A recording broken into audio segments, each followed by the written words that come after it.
Shalom Aleichem, dear gentlemen. Welcome to our Wednesday class, Yalkut Yosef. So I'm very excited. I'm excited because we're about to touch a topic, and a few halakhot we'll get there. The topic of Muktzeh, excuse me. And Muktzeh, probably a lot of what we do these days in Shabbat goes around Muktzeh. So there's so much important stuff to learn about that. Hopefully we'll touch that. But until then, we have a few more halakhot to finish from the Siman from before, so let's see where we were at. So I'm reminding you, what is the last topic we spoke about? We were speaking about candle lighting.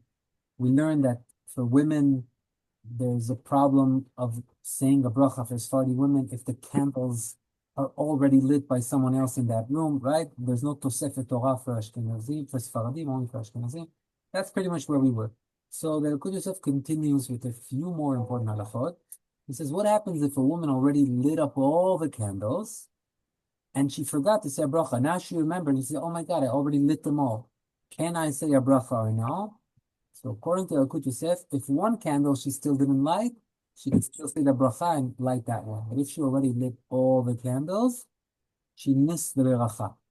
Now important to say, I know some shadis have the other custom where they first light all the candles, then they say a bracha. So those who follow that custom, this halacha won't be relevant. But according to Yalkut Yosef, the right way to do it is first to say a bracha and then to light, just like before we eat, we say first the bracha, then we enjoy it. He says same thing here, and therefore, according to his opinion, if you already lit all the candles, you cannot say the bracha. Last week, we also touched the topic where we were asked in the chat as well, how long is the time before Shabbat that once you light the candles, you already accepted Shabbat, like it or not? And we said half hour. Someone asked, half an hour before Knesset Shabbat, before Shkia, before Lakat Neot, before when? So Halacha L'Maaseh, we answered in the chat that it's half an hour before Shkia, which means, I'll remind you, if some woman decides to light candles more than half an hour before Shkia, she cannot say, I'm not accepting Shabbat yet. Usually, Sephardi women do not accept Shabbat with candle lighting. We accept Shabbat when Shabbat is accepted and the time that it comes in. However, if she does it more than half an hour before Shkia, she has to show that these candles were in the honor of Shabbat. Because it's so far away from Shabbat, anywhere between half an hour to 75 minutes, that time that you're allowed to do this is called from until Plaga Mincha, from half an hour until Plaga Mincha. That period of time that you are allowed to light the candles, but you cannot say I'm lighting and not accepting Shabbat. You have to show by an action that you're accepting Shabbat, because the candles itself are not enough. It's half an hour or more before Shabbat. No one knows that it's for Shabbat. Therefore, we obligate her. Now you have to start keeping Shabbat. So it brings the Yalkut Yosef an interesting case. What happens if a woman lives in a place where she has to go Friday night to the mikveh, and the mikveh is far away? So it's not relevant for her to walk both ways. It's already hard enough that she has to walk back. So her plan is to take the car. However, if she takes the car, she's not going to be able to light candles. So she wants to light candles now, but not accept Shabbat. Okay, that's the case. She wants to light candles, not accept Shabbat, and drive to the mikveh. But since she has to do it early because it's far away, she will have to light more than half an hour before Shkia. We just learned that if you light more than half an hour before Shkia, you have to accept Shabbat. So what does she do? She's stuck. Says Yalkut Yosef, there's a solution.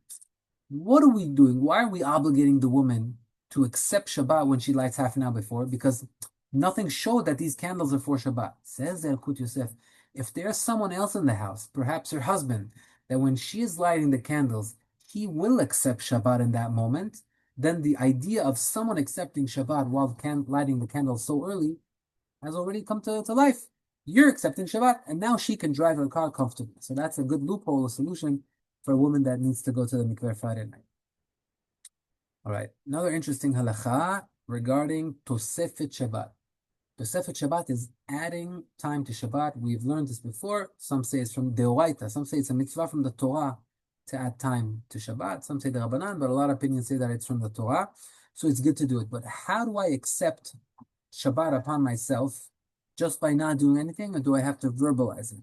So he says, really, you don't have to do anything. Just by not doing melacha anymore, let's say I'm walking to shul right now, I decided I'm not going to drive a car, I'm not going to touch Muktzeh anymore. I'm walking to shul. By not doing any melacha, I accept it. He said it's better if you verbalize it, okay? But if you don't want to verbalize it, just by being poresh from melacha, It's a good way to do it. All right. Now he says something else. The Tosefet Shabbat, the adding to Shabbat. When do we add to Shabbat? He said, really, you need to add to Shabbat before Shkia. Because once Shkia is in the area, sunset, what are you adding right now? So really, you should add time to the Shabbat from before Shkia. That's what we do. That's why candlelighting usually 18, 20 minutes before Shkia. He says, however, if you miss that opportunity and it's already Shkia and you're walking to Shul right now, so he says, even though Shkia happened, but Tzeta Kochavim is a little bit later. Different opinions, 13 minutes later, 18 minutes later, 24 minutes later, whatever it is, it still hasn't happened. So he says, if that's the case, you can even accept more on Shabbat. You could say, Hashem, I'm accepting Shabbat from now. Shkia already happened. It's not your choice to accept Shabbat. You have to. Still, since Halacha Lema'aseh says that, people said, the Halacha is like Rabbi Yossi, that Shabbat begins really from Tzeta Kochavim. We accepted earlier. But since really it begins from Tzeta Kochavim, he says, therefore, even in Ben HaShemashot, between sunset and Tzeta Kochavim, you could verbalize and say, I'm accepting Tosefet Shabbat. So let's go according to the order. Ideally, I accept it with my mouth before Shkia. If I didn't do that, I could accept it also without my mouth, just by stopping melachot. Until when can I do this? Ideally until Shkia. But even if I missed it until Shkia, I could also do it until Tzeta Kochavim. After Tzeta Kochavim, no matter what you verbalize or what you stop melachah, you're not doing anything already. L'kul alma, it's already Shabbat, there's no Tosefet over there. Right? Now what happens when you are late Friday night to Shul? So if someone is late and the crowd has already accepted Shabbat, you cannot pray mincha in that shul. So if you want to pray yachid, you can't go in as they're already accepted Shabbat. We learned that there are a few areas where you accept Shabbat. Some say it's Moshe Shabbat or Boy Kala, Balchu. Okay, whatever it is, at any of those points that you accepted Shabbat, if the crowd has accepted Shabbat, you can't pray mincha. It's tarte de satre. It's two things that are contradicting each other, and therefore you cannot do that. You have to step out to pray mincha beyachid. All right? Now, if he walked in and answered balchu to them, reflex or whatever it is, he just answered, then now he also already accepted Shabbat. In that case, he can't even pray mincha anymore. He's considered someone that missed mincha, and then the whole dinim that we learned. Sorry, when is the exact time that you accept Shabbat? When you go late to minyan Friday night? No, let's say the minyan was an early minyan. We have that, especially in summer times where Arvit could be really late. So you make a 6:30 minyan and a 7:30 minyan.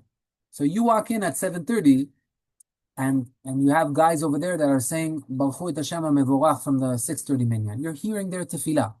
If you answer to their tefillah, Baruch Hashem Mevorach, now you accepted Shabbat. Now when your minyan is going to come to pray mincha, say, sorry guys, I can't pray with you.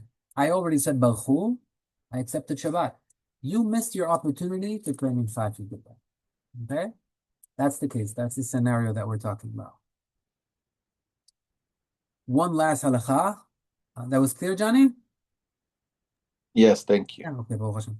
One last halacha before we touch Muktzeh, which I'm really, really waiting for, is if I accepted Shabbat early, is every Jew around me now like a Goy Shel Shabbat?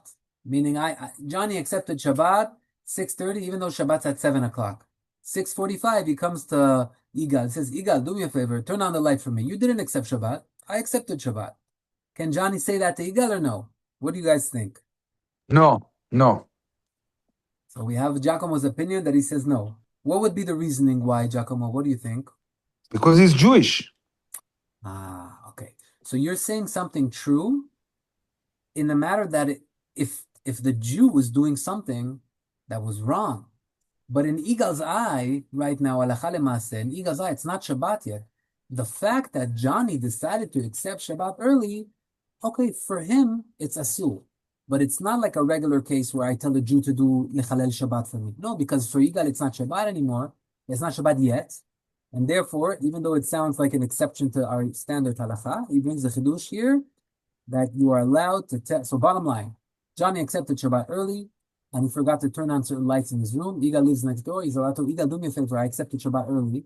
can you please come turn on this light for me, that light for me? If Yigal didn't accept Shabbat yet, I'm allowed to tell him to do that. Yeah. So he's going to be the goy. it's gonna be the goy, but it's not really a goy because it's not really Shabbat. Is that what I'm saying? Okay, yeah. It's only Shabbat for Johnny, but for him, it's not Shabbat. I hear what you're saying because really, even if it is Shabbat, when I come to a goy, for the goy, it's not Shabbat, it's only Shabbat for me. So it's similar. I understand what you're saying. It makes sense what you're saying. But the difference is that even if he's a goy, if Shabbat has come in, the goy, I cannot use him because Shabbat officially has come in. But if Shabbat hasn't officially come in and I decided to add something upon myself, I don't obligate other Jews by that, and therefore I'm allowed to. Ziv, how you accept Shabbat early? Just by say it? So two ways. Ideally by saying it. Ani mekabel el atzmi tosefet Shabbat. Say that with your mouth. That's the best thing to do. But even if you did not say that, once you let go of melacha, even in your mind, I'm not turning on any more lights, whatever you do right now is no more chilul Shabbat. That's also considered like we accepted Shabbat. That's a lower level of accepting, but he still says that's sufficient. Ideally with. Excuse me? Yeah? No, okay. So you can do anything then if you accepted it. Yeah. But you can tell you can tell your wife or your kids or whatever to do it if they didn't accept. You could tell your wife to do what? I'm sorry, I missed that. Do melachot if it's not Shabbat yet. Yeah, you're on your own. Everybody does it on their own. Exactly. But Tosefet Shabbat is on your own. Once I'm gonna use it. I'm gonna accept Shabbat before, sit down. Honey, bring me this, do this. Exactly. Maybe you'll get to feel a little bit like the men used to feel. Where, honey, do this, do that. Now we don't know what that means anymore. But back in the day, so that's maybe a few minutes for you. No, I'm kidding. Okay, with that, I'm excited. We're going. Sorry, Ziv, I have one question. So sorry. Please. Sorry. Regarding that, if you're late and you miss mincha, that means you said Baruch Hu, and now you cannot say the lash of the mincha. Are you allowed to say a second lash in the Arvit of Shabbat? Very good question. So we spoke about this in the past, and basically, Yes. now Yes. Yes. you're obligated to say that.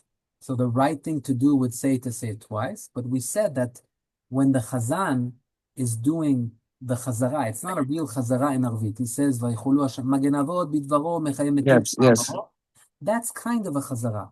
So the right thing to do would either ask to be the Chazan, and then when you do that, you have in mind that you're completing what you missed in Mincha, or alternatively, you ask the Chazan when he's the Chazan, listen, do me a favor, I missed Mincha, have in mind to exempt me, because people not sad, this is the reality. No one has you in mind. You know, it's not like it used to be everybody had Halakhot in mind when they were going with the Chazan. Today, everybody's Chazan. Not everybody knows all the Halakhot. So if you're not going to be the Chazan, go up to the Chazan and say, do me a favor. When you say the Vaychulu, have in mind to exempt me, I missed Mincha. That's it. That's how you say it. That's the best way to do it. Thank you. All right. Who else joined us now? Yona as well. Baruch haba, Yona. Okay. So we're about to touch a very, very important, fundamental topic called Muktzeh. We're in Siman Shinchet. Yalkut Yosef is going to talk about it, but with your permission, I also have important points that throughout my past learning I wrote about Muktzeh, and we're going to develop it a little bit because these are really halakha le'maaseh. What can I do? What can't I do? Let's say I have a me'avrer, it's hot in the summer, and you put a fan in, and now you're hot, but the fan is going to that direction. Am I allowed to lift the fan and to move it to my direction while it's plugged in? I have a plata, a hot plate in the wall, and now the plata is located in a place that I need it. Am I allowed to move it as it's attached to the wall? There's so many different halachot. I have a remote control that I left now on the couch, and I want to go sit on the couch. Can I move it, or I just have to sit next to it? A lot of stuff that are mamash practical, so when we learn these halachot of Muktzeh, we'll know what to do. And what I expect from us, from myself at least, when I come to a halachic question, is you always have to ask yourself, okay, what is the potential problem here? Because that's the challenge, to understand what type of Muktzeh. We're about to learn that there are a few different types of Muktzeh. There's not just one Muktzeh. Oh, really? We just know it's Muktzeh. No, every Muktzeh has its own dinim and the own solutions to that case. So we'll learn B'ezrat Hashem. But there's also a wild card. There's also some sort of solution that works for all the Muktzim. We'll see. But first of all, what is Muktzeh? How did Chachamim come about Muktzeh? Because we know Like Muktzeh is not in the Torah. Muktzeh means, let's say I can't touch something. Like, no, actually you're allowed to touch it. You're just not allowed to move it. Really, Muktzeh is about moving something. So where did that come from? So I want to read to you, or maybe I'll skip through a little bit, the introduction that the Mishnah Berurah, the Chafetz Chaim, brings to the Halakhot of Muktzeh. And he says like this. He says, "Asru Chachamim letaltel miktzat dvarim b'Shabbat." Chachamim forbid us to move around certain things. Sheoseh, כמו שעושה ביום חול, like you would do if it was a secular day. All right? ומפני מה? And why did they do this?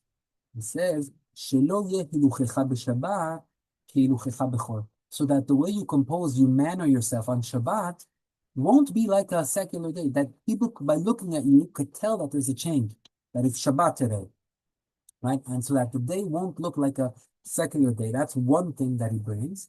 And he brings another opinion.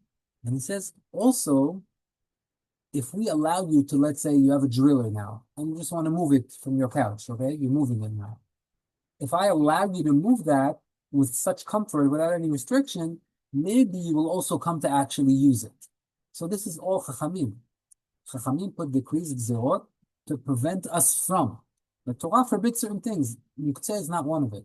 Chachamim said, let me put you a fence, like we learned 10 years ago in Pirkei Avot.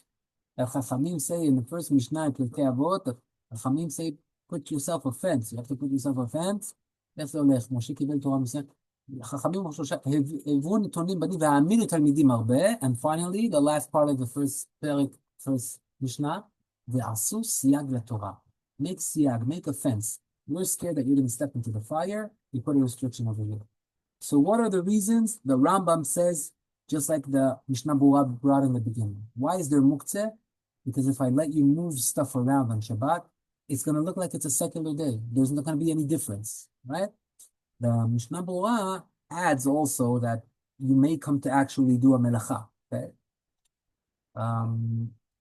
I heard from Rav Butbul another reasoning that if I allow you to move it within your house, maybe you'll also come to do titul outside of the reshut, right? We have a iruv around our city. Now it's easy. You could even leave your house with stuff in Great Neck, but not everywhere in the world. Certain areas, you cannot leave your house even with a key in your pocket. People that lived in Italy and were makpid on titul and there was no iruv, they had a special belt that the way the belt attached was through the key, or else the key is considered muktzeh because you're not allowed to be metaltel something. So what they would do, they would make it a part of the belt, and then it became, okay, I'm just saying this to you. Today we have solutions, but back in the day, you weren't allowed to leave your house with anything. If I allow you to move stuff within your house, says Rav Butbul, maybe you'll also come to leave with them outside of your house. So that's how we got to not moving things. The main idea, which the Rambam says, we need to feel that there's a difference between Shabbat and Yom Chol. Shabbat, you're moving around everything. Yom Chol, you're moving around everything. On Shabbat, you don't have work. You're going to be sitting on the couch. So you may come to start move stuff around, work. No, we want to restrict you. No, don't make, there's a difference, all right? So now, let's start with the Yalkut Yosef. He talks about a couple of types of Muktzeh. One Muktzeh is called Bitul Kli Mehechana. We touched this in the past. And he says, if you have a Kli, let's say a plate, right? A plate, you could use a plate on Shabbat. Plate is a Kli, it's a vessel, but it's a Kli. Shemelechto le'eter, that the use of this Kli is to do stuff that you're allowed to do on Shabbat. For example, I'm allowed to eat. So I'm using the Kli, the plate, to eat. That even though it's a Kli, we'll learn that they're Kelim, that they're vessels that you can't touch on Shabbat or can't move on Shabbat. But a plate is something you're allowed to, he says. However, if I take that plate and I place Muktzeh into that plate, I did something called Bitul Kli Mechano. I took a Kli that I was allowed to move, and now by putting Muktzeh on it, I made it a Kli that is no longer allowed to move. What's the classic example to that? If someone had a Kli and he took, let's say he was eating something and now the pits or the peel he put in that plate, if there is nothing else in that plate that is edible, either for person or for animal, and there's only garbage in that plate, it's Muktzeh. Now I cannot move that plate. It's called Bitalti Kli Me'echano. I made the plate something that used to be allowed, and now I removed the situation that I was in before by putting Muktzeh on it. Says it's a problem. I'll add something because this is important to know. When you sit on the Shabbat table, people are eating pits of whatever, pumpkin or black seeds, and now they put them on the plate or on the tablecloth. It should be muktzeh because even an animal is not going to eat those. There's no use at it. Once an animal is willing to eat it, it's considered food. But if that animal that's going to eat it is outside of town, then it can't be theoretical. It has to be that someone will have use from this. So bottom line, it's muktzeh. So what do I do? So there is a leniency. We say that since it's a little bit disgusting to have that sitting on my table right now, I'm allowed to move it from another deen. All right, that's a deen that when something disgusts you, then you're allowed to remove it from you. That's why we're allowed to take out garbage, even though it's muktzeh. You're not going to use that. There's another reason why. Maybe inside the garbage bag, there's also food that an animal may enjoy, etc. But I'm just like going through this theoretically with you. That you had a vessel that you were allowed to move by putting muktzeh on it, and you cannot move it anymore. We'll develop that soon, Bezrat Hashem. You cannot throw like a plate with the garbage in it. It's on the table. You can throw it in the garbage. So as I said, since we say that it's disgusting, someone was in someone's mouth and bit it. So that's why there's leniencies that you're allowed to throw the plate in the garbage. Exactly. It's a plastic plate or whatever. But if it's not something that's disgusting, it's just muktzeh. You took a plate, someone put a remote control or a pen in the plate. Yeah, no, There's nothing else in that plate. Yeah. That plate became a foundation for the muktzeh. We'll see. Bezrat Hashem. Okay. So the most common muktzeh, and this is the main one I want you to remember, is kli shemelachto leisur. A kli, a tool, and almost everything is a kli. Like, it's very hard to find something that's not a kli. A pencil or a pen is a kli. A kli is a vessel that you use to write. A plate is a kli for eating. A car is a kli for drive. Everything is a kli, okay? Now the question is, what am I doing with this kli? If it's a plate or a fork or a knife, it's the kli that I'm allowed to use on Shabbat because I need it for eating. But if it's a kli that the use for that kli, the use for that vessel, is not something that you're allowed to do on Shabbat, like we said before, for example, a driller, all right? It's a kli that I drill, it's melechet boneh, building. I'm drilling holes in the wall, I'm putting screws in the wall. So that kli is called kli shemelachto leisur. It's meant to do isurim. So on Shabbat, that would be muktzeh. So how do I go about it? Now, Yigal comes back from Friday night, and right before Shabbat, he was organizing, fixing stuff in the house, and now he forgot his driller on the couch. Shabbat came, everybody wants to sit on the couch and enjoy. Oh, what am I going to do? I have a driller. Let's say there's no goy in the area. What do I do? Right? So, the halacha with kli shemelachto leisur is that I'm allowed to move it in one out of two circumstances. Anybody know those by any chance?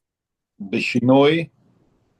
Oh, so you're already bringing, I call it the joker. Once you move stuff b'shinu or you move stuff with your elbow or your body, we're going to talk about that, then there's a lot more leniency. But I'm talking about regular removing, lifting it with my bare hands.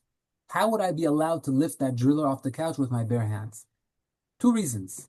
I mean, if it's a drill on the couch, it's dangerous for the kids, dangerous for stuff, so you're allowed to move it. Okay, you're talking about danger, pikuach nefesh. Let's say or if you need the space, you simply need the space. Yeah, let's say it's not something dangerous. Exactly, like a remote control. Okay, so William is saying true. That's one of the ways. When you need the space, I want to sit on the couch right now. Since the muktzeh of kli shemelachto leisur is a very low-graded muktzeh. It's not like a high level of muktzeh. Soon we'll see that there are muktzehs that are on a higher level and the restrictions are a little higher on them. But this is one of the lowest levels of muktzeh when it's just a kli that is used to do chilul Shabbat, driller, a remote of a TV or whatever it is, an headphone, something like that.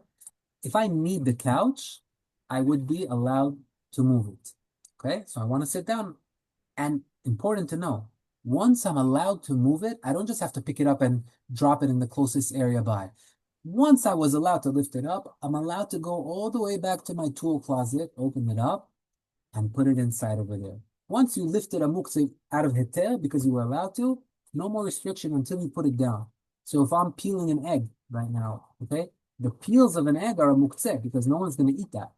So once I peel it, it's not a kli and it's not food, it's muktzeh. But as long as the peels are in my hand, I can't say that it's muktzeh. If I took the peels and I put them here now I'm not allowed to move that. Again, we have loopholes to see how we'll be able to move that. But just by simply removing it with my hand, if I'm not disgusted by it, there's limitations. But as long as it's in my hand and I never let go of the muktzeh that I was allowed to originally with, because the egg, originally there was no prohibition on it. It wasn't muktzeh. I peeled it, the peel is muktzeh. But as long as it's in my hand, nothing began. And then I could finish peeling it all in my hand and go to the garbage and throw it out. That would be allowed. If I put it down, we'll see. There's certain things that you need to do, Bezat Hashem. All right. So that was one. If I need a space, or if I need the kli itself for a shimush, for a use that is mutar on Shabbat. I'll give you an example. A hammer. A hammer is kli shemelachto leisur, right? You use it to break stuff in the wall or whatever. However, what if I need the hammer itself on Shabbat to do something that's allowed? For example, pecans. I want to take a hammer and smash pecans. It's for food. Then I would be allowed to lift that hammer. Wait, well, you don't have to designate it before Shabbat? No, you do not have to designate it. It's kli shemelachto le'eter v'leisur. It has use that is kosher. It has use that is not kosher. So generally, I cannot touch it. But if I need the space that the hammer is sitting on, for example, a couch, or if I need the actual hammer for something that's allowed, then I would be allowed to move that hammer. And again, once I finished hammering with the pecans, I will be, if I'm still holding on to it, I'll be allowed to take it back to my closet and put it away. Okay?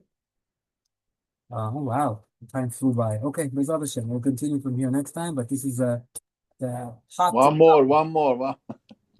Thank you so much. Beautiful. Let's talk to each other. Thank you. One more. Thank you. Chat. I don't want to keep everybody. Zak Baruch. Thank you, Ziv. Okay. All the best.